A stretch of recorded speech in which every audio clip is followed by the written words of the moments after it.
এরপরে প্রশ্ন হলো, ছোটবেলা থেকে শুনে আসছি এক ওয়াক্ত নামাজ ছেড়ে দিলে 2 কোটি বা তার চেয়ে বেশি সময় জাহান্নামের আগুনে থাকতে হবে, এটা কতটুকু সহি?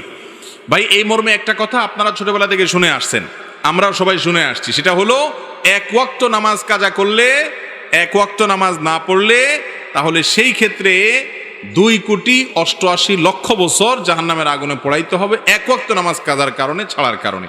এই কথা শুনছেন না আপনারা? তো এই বিষয়টি আসলে যেই বর্ণনাতে পাওয়া যায়, সেই বর্ণনাতে 80 হুকবার কথা বলা হয়েছে, 80 হুকবাকে যোগ বিয়োগ করে 2,88,00,000 বছর বের করা হয়েছে। এটা ফাজাইলে আমালে শেখুল হাদিস জাকারিয়া রহমতুল্লাহ আলাইহি উল্লেখ করে এরপরে বলেছেন, এই মর্মে হাদিস বিভিন্ন বইতে লেখা আছে কিন্তু আমি কোথাও পাই নাই। এবং বিশুদ্ধ কথা হলো এটাই যে 2,88,00,000 বছর জাহান্নামের আগুনে পড়বে এক ওয়াক্ত নামাজ কাজা করার কারণে। এই মর্মে কোনো বিশুদ্ধ তো দূরের কথা, কোনো আপনার দুর্বল হাদিসও নাই, বরং এটি সম্পূর্ণ জাল, ভিত্তিহীন। কোনো হাদিসের কিতাবে এরকম কোনো কথা বলা হয় নাই। তবে এর মানে এই না যে তাহলে তো নামাজ না পড়লেও চলবে, ব্যাপারটা সেরকম না।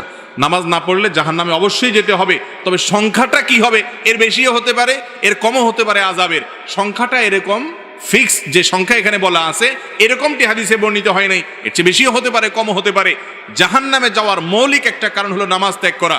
আল্লাহ রাব্বুল আলামিন কোরআনে কারিমে বলেছেন, জাহান্নামীদেরকে যখন জিজ্ঞাসা করা হবে, মা সালাকাকুম ফি সাকার, তোমাদেরকে জাহান্নামে কোন জিনিসে নিয়ে এসেছে, কোন অপকর্মে জাহান্নামে এনে ছেড়েছে, তখন তারা বলবে প্রথমেই ক্বালু লাম নাকু মিনাল মুসাল্লিন, তারা বলবে আমরা মুসল্লি ছিলাম না, নামাজ পড়ি নাই, এই জন্য জাহান্নামে আসছি। এই জন্য নামাজ না পড়লে জাহান্নাম, এটা অবশ্যই কোরআন থেকে বর্ণিত, কিন্তু তার মানে 2,88,00,000 বছরের বিষয়টি হাদিস দ্বারা প্রমাণিত নয়।